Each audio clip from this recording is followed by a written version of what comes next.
जी महाराज ने मल्लखंब के महत्व को महसूस कर लिया था। मल्लखंब अर्थात खंबे के साथ अकेले ही मल्ल युद्ध करना। यह पोल मल्लखंब है।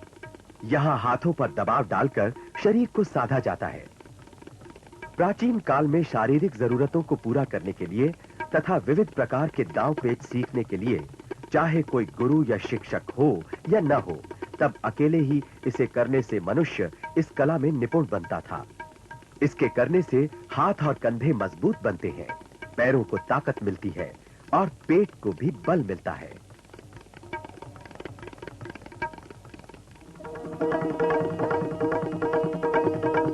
अठारहवीं शताब्दी में पेशवा के शासनकाल में मल्लखंब की शुरुआत हुई। बलम भट्ट दादा देवधर को मल्लखंब का जनक मानते हैं। इन्होंने अखाड़ों की स्थापना की, जिसमें कुश्ती तथा मल्लखंब की विधिवत शिक्षा आरंभ हुई। धीरे-धीरे लोगों में इसके प्रति जागरूकता पैदा होती गई। समय के अनुसार सारी चीज बदलती रहती है। परिवर्तन प्रकृति का शाश्वत नियम है। इसी तरह इस प्राचीन कला में धीरे-धीरे विकास होता गया और नए-नए आसन इसमें जुड़ते गए। जिन्हें शरीर को स्वस्थ और मन को निरोगी रखना है, उनके लिए हैंगिंग मल्लखंब रामबाण है। इसके करने से लकवा, संधिवात इत्यादि शारीरिक पीड़ा को दूर रखा जा सकता है। यहां बच्चों का शारीरिक बैलेंस इस तरह सधा रहता है कि देखने में ऐसा लगता है कि मानो एक पिरामिड बना हो।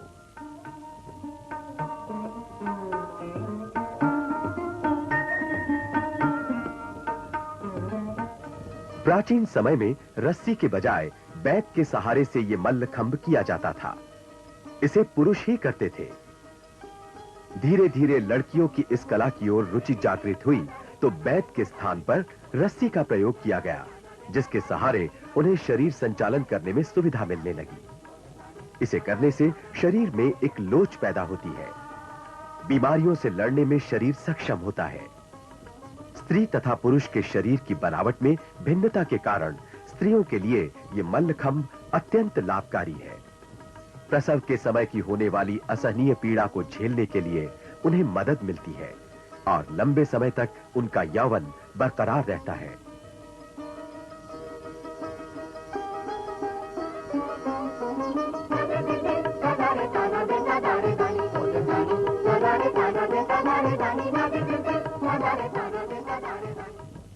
जमीन पर बिना किसी सहारे के खंबे पर अपना संतुलन बनाए रखना शरीर और मन की एकाग्रता नहीं तो और क्या है।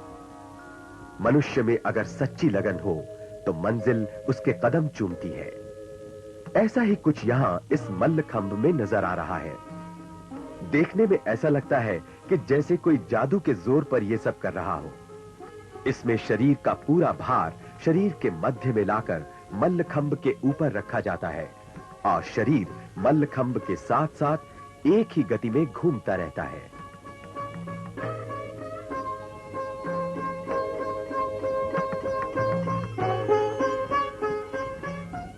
प्राचीन काल में युद्ध जीतने के लिए फौज को दुश्मन के किले को फतह करना जरूरी होता था, जो कि अत्यंत जोखिम भरा काम था।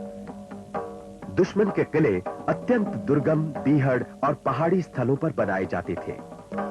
ऐसी जगहों पर हथियार लेकर चलना और पहाड़ों पर चढ़ना बहुत मुश्किल का काम था। सैनिक अपने शरीर पर तलवार, चाकू और छुरियां बांधकर साथ ले जाते थे। इसके लिए उन्हें कठिन अभ्यास की आवश्यकता पड़ती थी।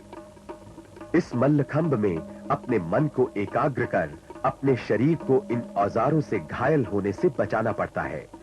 शरीर भय मुक्त होता है और उसमें एक नया जोश पैदा होता है। यह मल्लखंब का एक और प्रकार है। पुराने जमाने में जब रेडियो, सिनेमा और टीवी जैसे मनोरंजन के कोई भी साधन नहीं थे, तब उस समय लोग कुश्ती, तीरंदाजी और मल्लखंब द्वारा अपना मनोरंजन करते थे। सैनिकों के लिए इस बॉटल मल्लखंब का प्रदर्शन किया जाता था, जिससे मनोरंजन के साथ-साथ उनके युद्ध कौशल में और बढ़ोतरी हो सके तथा थके हुए शरीर और मन को राहत मिल सके। मल्लखंब सच में ये कला हमारे पूर्वजों द्वारा दिया गया एक अमूल्य खजाना है। हमें इस खजाने को और आगे बढ़ाना है ताकि उनकी दी हुई धरोहर भविष्य में सुरक्षित रह सके।